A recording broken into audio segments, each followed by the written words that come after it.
Vamos, vamos a conversar con la congresista Mirta Vázquez. Ella es congresista del Frente Amplio, presidenta de la Comisión de Inclusión Social y Personas con Discapacidad. ¿Cómo está, congresista Vázquez? Tenga usted muy buenos días. Sí, muy buenos días. Muchas gracias por la entrevista. ¿Cuál es la situación del desamparo de los compatriotas que hemos visto últimamente? Gente que ha querido o que quiere movilizarse hasta sus regiones, pero que han recibido poco apoyo, desde mi punto de vista, de parte del gobierno central, pero también de parte de sus gobiernos regionales. Por favor.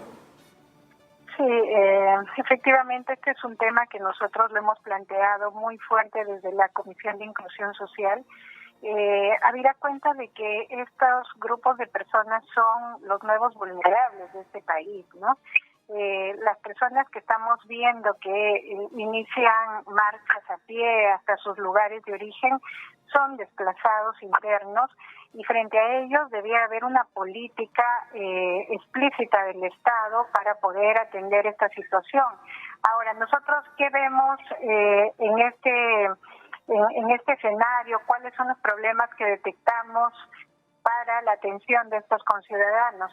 Desde nuestro punto de vista hay tres problemas graves, ¿no? El primero es que el propio Estado no está mirando el tema de esta gente retornante como un tema de desplazamiento.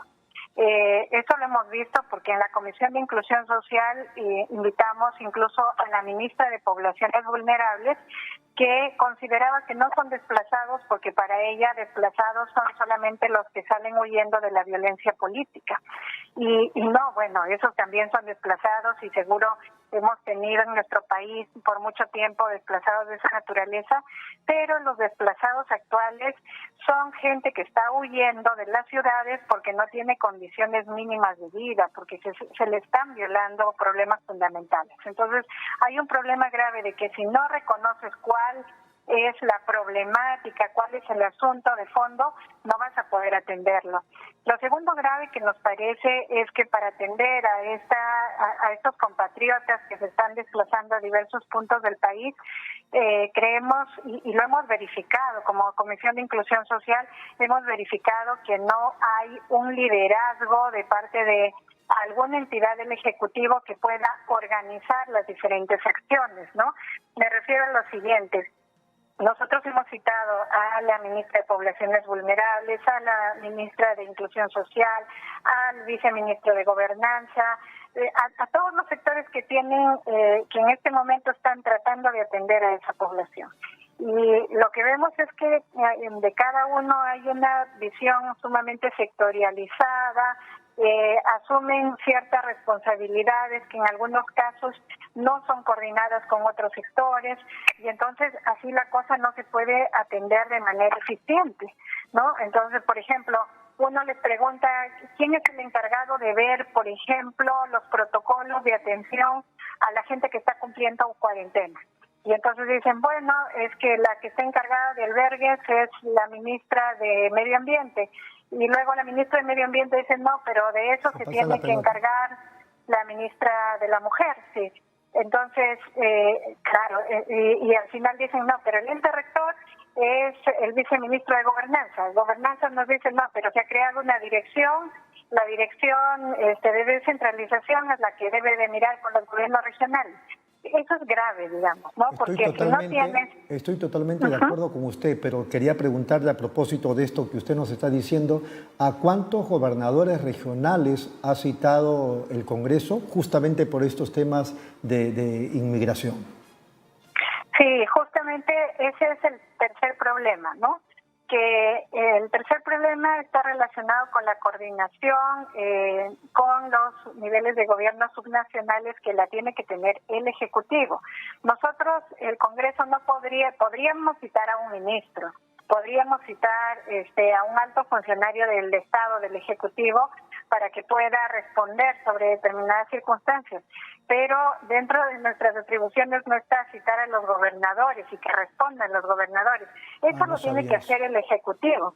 Sí, ahí hay un tema en realidad de organicidad, de un tema orgánico que en realidad nosotros no lo podemos resolver, y por eso es que no hemos podido llamar a los gobernadores de uno por uno, o por lo menos al presidente de los gobiernos regionales, porque no está dentro de nuestras atribuciones, y sí, por eso hemos llamado, por ejemplo, al viceministro de Gobernanza, que está encargado de coordinar con ellos. Y entonces él nos dice que sí, está coordinando, está instando a los gobiernos regionales a que cumplan con la norma y a que se organicen, pero tampoco nosotros lo que vemos es que también del Ejecutivo no hay una posición firme de decirle a los gobernadores que hay una obligación que tienen que cumplir, hay una ley que se ha dictado, un decreto supremo que se ha dictado para que se priorice el retorno de la gente que está sobre todo varada, etcétera, y que muchos gobiernos regionales no quieren cumplir.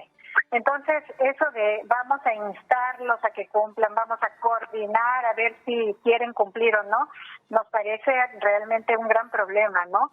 Acá tiene que haber una organización decidida y un ente que dirija toda esta política y diga, miren, las cosas se hacen así, se organizan así, los gobiernos regionales tienen que cumplir esto. Ahora también los gobiernos regionales se ven desbordados, porque lo que sentimos es que el Ejecutivo se está tratando de descargar este problema tan grande en los gobiernos regionales. Entonces les dice, bueno, ustedes tienen que organizar, ustedes tienen que ver cómo reciben, de dónde sacan plata para que cumplan las cuarentenas, ¿no? Ni siquiera les están dando pautas técnicas suficientes para que los gobiernos regionales se organicen, no están dando esa dirección técnica, ¿no? Y menos los recursos. Lo que nos pareció grave en nuestras últimas entrevistas es que les preguntamos directamente a los ministerios. El presidente Vizcarra había dicho que a los gobiernos regionales les está dando 20 millones para que actúen en esta situación. Lo anunció en el mensaje, en uno de sus mensajes públicos, ¿no? Y nosotros preguntamos, muy bien, díganos, por favor, a cuántos gobiernos regionales ya les transfirieron este dinero. Y la contestación primero era evasiva y al final tuvieron que admitir que no, que todavía no les han hecho ninguna transferencia. Entonces, ¿cómo esperan que los gobiernos regionales respondan frente a esta situación? Hace algunas semanas atrás, no recuerdo qué gobernador regional fue, pero me encantó porque resulta que su gente se estaba movilizando justamente por una de estas carreteras de Lima, y él mandó desde su región choclo, papa, porque dijo la gente de mi región no puede quedarse sin comer, y mandaba algunos camioncitos o camiones con todos esos alimentos. No sé cómo se resolvió el problema, pero mi pregunta, mi consulta era si a lo largo de estos días o semanas, más allá de los problemas que usted bien hace en dilucidarlos, en mencionarlos, digamos que en estas semanas los que han estado movilizándose han estado, ya sea a través del Estado, por sus propios medios, llegando a su región. Sí, a ver, fíjense lo que ha sucedido, ¿no? Un problema es que como no se ha todavía transferido los recursos, los gobiernos regionales se han visto en muchos problemas, y algunos lo que han estado haciendo, como por ejemplo el de San Martín, ha estado como prestando recursos de otras partidas para que pueda atender a gran parte de la población que ya estaba en camino. Entonces, algunos han sido lo suficientemente proactivos como para organizarse, conseguir los recursos, aunque sea en préstamos. Algunos se han organizado con sus municipalidades. Esto que usted me comenta de que mandaron alimentos es por si acaso la municipalidad de Anta, de Cusco, ¿no? Y que fue una iniciativa bien interesante, claro. De la cual deberían aprender otros gobiernos. O sea, no tienes la plata, pero te puedes organizar de tal modo que puedes mandar recursos y puedes sostener a esa población. Cuando se quiere, y otros gobiernos regionales, claro, otros gobiernos regionales simplemente han dicho no tengo la plata, no lo hago, ¿no?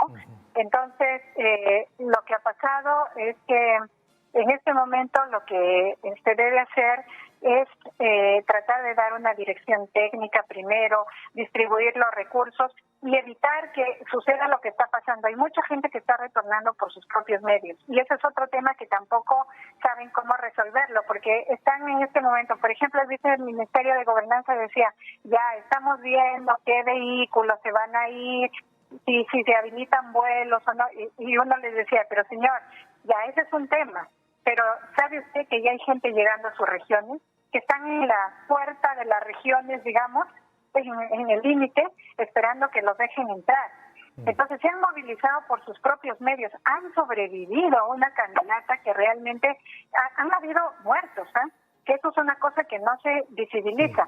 2 muchachos en Apurímac murieron ahogados por tratar de, como no les daban el permiso para ingresar, quisieron cruzar por el río y se ahogaron, se murieron. Esta señora que llevaba a su hijo enfermo en brazos y se le murió en brazos, es otro escándalo. Entonces la gente se está moviendo por sus medios, se está muriendo, y los que llegan y sobreviven en realidad tienen que tener una atención. En Cajamarca, por ejemplo, han habido a la entrada gente que se quedaba en la carretera porque no los dejaban entrar 3, 4 días sin atención, tirados, durmiendo en la carretera. Ha tenido que haber un nivel de presión para que luego, incluso lo primero que se mandó es policía y ejército que les dispararon para que retrocedan, ¿no? Disparos al aire, por supuesto, disuasivos, pero eso era muy sobrecogedor, ¿no? Como alguien que intenta regresar a su casa y es recibir a balazos. O sea, es terrible. Entonces, lo que decía, y ahí nos dio una lección las rondas campesinas. Las rondas campesinas sacaron un pronunciamiento diciendo: señores del gobierno, no queremos a la entrada de nuestros lugares piquetes con policía y ejército recibiendo a la gente a balazos. Queremos que haya personal de salud destinado para que ahí les hagan sus pruebas y los dejen entrar a nuestros hermanos. O sea, menos represión, más asistencia, ¿no? Le escuché a algunos gobernadores regionales, no tengo en este momento el nombre, pero lo tengo apuntado, en el sentido de que no querían que vinieran sus paisanos a sus tierras porque tenían el temor de que vengan infectados. Exactamente. Miren, ha habido varios de esos casos.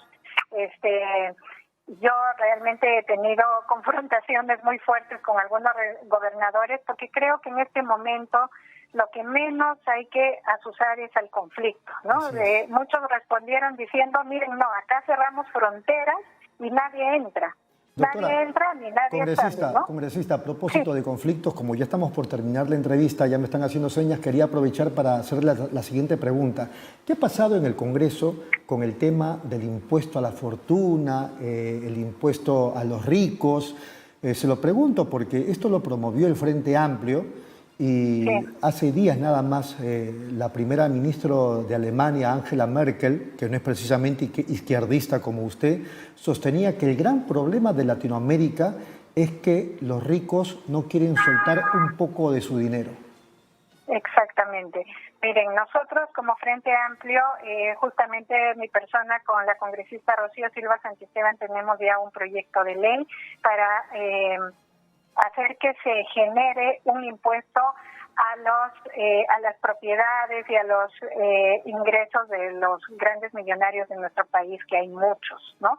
Y que realmente creo que, como en otros países, porque esto no es un tema de izquierdistas, por si acaso, en Latinoamérica hay varios casos, en el propio Colombia, que no está gobernado por izquierdistas, hay un impuesto a la riqueza, en Argentina hay un impuesto a la riqueza, en varios países en Uruguay hay impuesto a la riqueza, y a nivel de Europa, Alemania, España, Bélgica, tienen impuesto a la riqueza. Entonces no es un tema de izquierdismo ni de comunismo, este es un tema de justicia social. El que tiene más riqueza tiene que tributar.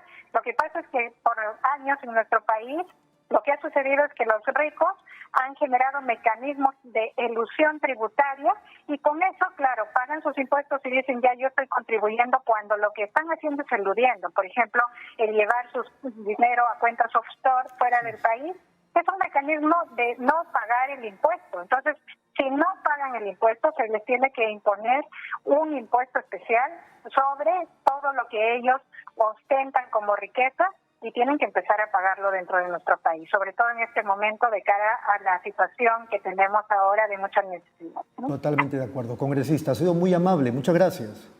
Muchísimas gracias a ustedes. Buenos días.